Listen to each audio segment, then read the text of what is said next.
नमस्कार, मैं हूं नगमा। आप देख रहे हैं ट्रेंडिंग स्टोरी विद नगमा।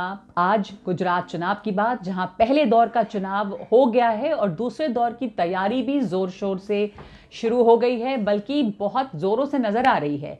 सबसे पहले तो प्रधानमंत्री का मेगा रोड शो इसलिए कह रही हूं मैं क्योंकि तीन सभाएं उन्होंने आज की और उसके बाद एक बहुत ही लंबा चौड़ा रोड शो वो कर रहे हैं। वाकई लंबा चौड़ा है ये, क्योंकि 50 किलोमीटर करीब 50 किलोमीटर से थोड़ा ज़्यादा ही शायद ये लंबा रोड शो है, जिसमें वो कवर कर रहे हैं लगभग 16 विधानसभा क्षेत्र और नरोडा गांव से शुरू होके ये अहमदाबाद गांधीनगर तक पहुंचने वाला है। और 3 घंटे ये लंबा रोड शो चल रहा है।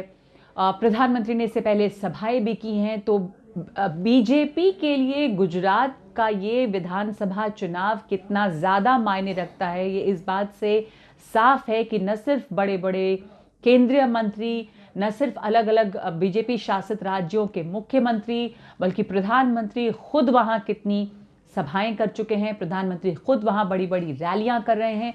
और अब दूसरे फेज के लिए प्रधानमंत्री ने एक बहुत बड़ा मेगा रोड शो किया है। इस रोड शो के दौरान लगातार वो चल रहे हैं, कई विधानसभा क्षेत्रों से होकर गुजर रहे हैं। और दूसरे रोड शो में ये जो दूसरे दौर का जो चुनाव होना है, अब उसके लिए लोगों के साथ एक इमोशनल कनेक्ट बनाने की वो कोशिश में है, जो कि वहाँ पहले से ही है। आप जिससे भी बात करें, लोग ये कहते हैं कि बीजेपी जो वहाँ लगातार शासन में रही है 27 सालों से, उसके खिलाफ अगर हम स्थानीय मुद्दों की बात करें या लोकल लेवल पे बात करें, तो कहीं एक जो एंटी इनकम्बेंसी होती है, सत्ता विरोधी लहर होती है, लहर तो नहीं लेकिन कुछ एंटी इनकम्बेंसी तो है, जो स्थानीय नेता हैं उनके खिलाफ में बहुत सारे मुद्दे हैं उनके खिलाफ। लेकिन ये नाराजगी लोकल नेताओं से है, प्रधानमंत्री मोदी से नहीं। बल्कि गुजरात के पत्रकार ये बताते हैं कि बहुत सारे लोग ये मानते हैं कि चूंकि यहाँ से बड़े साहब यानी कि मोदी जी, जैसे उन्हें कहा जाता है वहाँ पे, वो यहाँ से चले गए हैं, इसीलिए यहाँ पर ये गड़बड़ियाँ हुई हैं।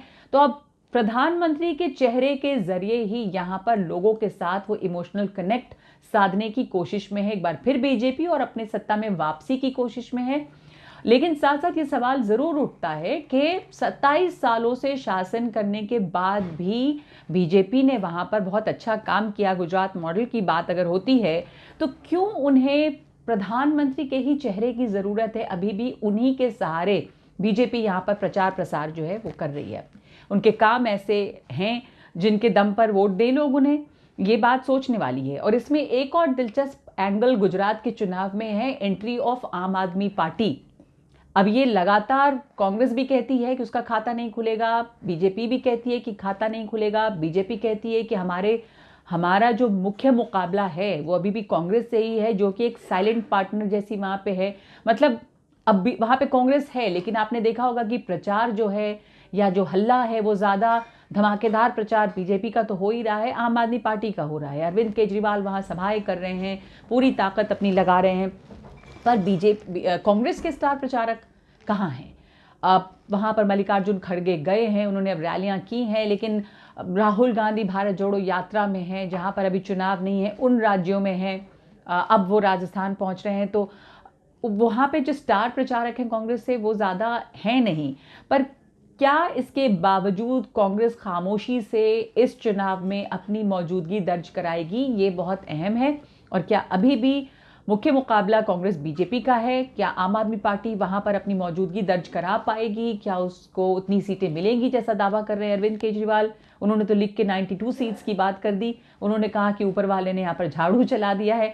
बहरहाल ये सब बातें कहने की हैं, पर देखना ये होगा कि यहाँ पर आम आदमी पार्टी की जो एंट्री है वो नुकसान किसको पहुंचा रही है, कांग्रेस को ज़्यादा या बीजेपी को? तो इसके ऊपर सबकी नज़र लगी हुई है। जवाब तो जाहिर है कि 8 तारीख को ही इसका मिलेगा, जब नतीजे आएंगे 7 तारीख को। तो आज हम मेरे साथ इस ट्रेंडिंग स्टोरी में इतना ही। नमस्कार।